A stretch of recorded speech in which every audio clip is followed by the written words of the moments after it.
धर्मदीप मंदिर शांत था। राजा विक्रमादित्य के न्याय और साहस की गूंज दूर देशों तक फैल चुकी थी। लेकिन एक रात जब वे ध्यान में लीन थे, एक छाया उनके समक्ष प्रकट हुई।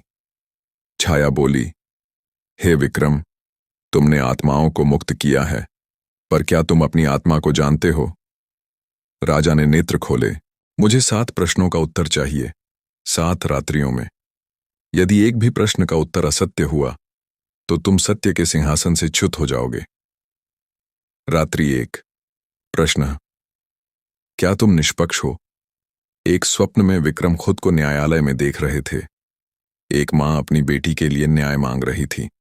सामने राजा का एक पुराना मित्र दोषी खड़ा था।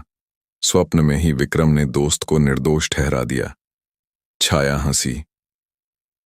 तुम्हारी आत्मा जानती है कि वो दोषी था। विक्रम चुप रहे। छाया बोली, पहला उत्तर, नहीं, तुम हर बार निष्पक्ष नहीं रहे। प्रश्न, क्या तुमने कभी डर को छिपाया? अब विक्रम खुद को युद्ध भूमि में देख रहे थे। एक विशाल असुर सेना के सामने वे हिचके थे, पर सैनिकों से बोले, डरो मत, मैं नहीं डरता। छाया फिर बोली, तुमने साहस दिखाया पर डर छिपाया, क्या ये भी एक छल नहीं? विक्रम स्वीकारते हैं, हाँ, मैं डरा था, पर मैंने सेना के हौसले के लिए अपना भय छिपाया। छाया शांत हुई। दूसरा उत्तर सत्य। रात्रि 3। क्या तुमने किसी को भुला दिया जो तुम्हारी प्रतीक्षा कर रहा था? अब विक्रम एक वृद्ध दरवाजे पर खड़े देखे गए। दरवाजे के पीछे एक वृद्धा रो रही थी, उनकी मां। राजकार्य में व्यस्तता, युद्ध और न्याय के कार्यों में उन्होंने मां को वर्षों से न देखा था। राजा की आंखें नम थीं। हां, मैंने उन्हें भूलने जैसा अपराध किया। छाया बोली। तीसरा उत्तर स्वीकृति में सत्य है। रात्रि 4। क्या तुमने कभी किसी का सपना तोड़ा? राजा अब एक युवक के साथ थे जो एक महान कवि बनना चाहता था। राजा ने एक बार उसकी कविता को बाल्य कहकर ठुकरा दिया था। वो युवक अब एक साधारण मजदूर था। विक्रम ने कहा, मैंने उसके आत्मविश्वास को तोड़ा, बिना समझे कि शब्दों में भी भविष्य होता है। छाया बोली। चौथा उत्तर, जब आपके साथ पश्चाताप हो तो वह उत्तर सही होता है। रात्रि 5। क्या तुमने कभी सत्य को दबाया है? अब दृश्य आया। एक संत ने किसी भ्रष्ट राजपुरुष की शिकायत की थी। उस समय राजा ने साक्ष्य के अभाव में उसे टाल दिया था।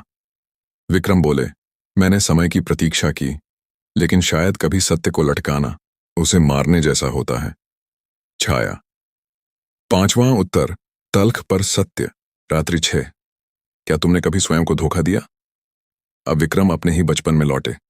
वो एक छोटा बालक था जिसे तानसेन बनने का सपना था, लेकिन पिता के भय से उसने शस्त्र उठाए। राजा चुप रहे। हां, मैंने अपने भीतर के कलाकार को मार दिया। छाया। छठा उत्तर गंभीर पर पूर्ण सत्य। रात्रि 7। अंतिम प्रश्न, क्या तुम राजा बनने के योग्य हो? अब कुछ नहीं था, न स्वप्न, न छाया, न दृश्य, केवल अंधकार। और उसमें स्वयं विक्रम की आवाज गूंजी, नहीं जानता, पर हर दिन जानने का प्रयास करता हूं। मौन। फिर एक धीमा प्रकाश फैला। छाया बोली, 7वां उत्तर, ईमानदारी स्वयं एक योग्यता है। आत्मा का न्याय। 7 प्रश्नों के उत्तरों के बाद राजा विक्रमादित्य की आत्मा एक दीप की तरह प्रज्वलित हो उठी। वह छाया जो सवाल कर रही थी, स्वयं विक्रम की आत्मा थी जो वर्षों से अनदेखी रही। डर आत्मा का नहीं होता, वो तो आत्मा के सामने आने से होता है। अद्भुत संदेश। जो स्वयं से प्रश्न नहीं करता वह सच्चा राजा नहीं बनता, और जो डरता है उत्तर देने से वह कभी मुक्त नहीं होता। आप सभी अंत तक बने रहे और हमारे साथ इसी तरह की और भी कहानी के लिए बने रहे। चैनल को लाइक, सब्सक्राइब, शेयर करें। आप सभी का धन्यवाद।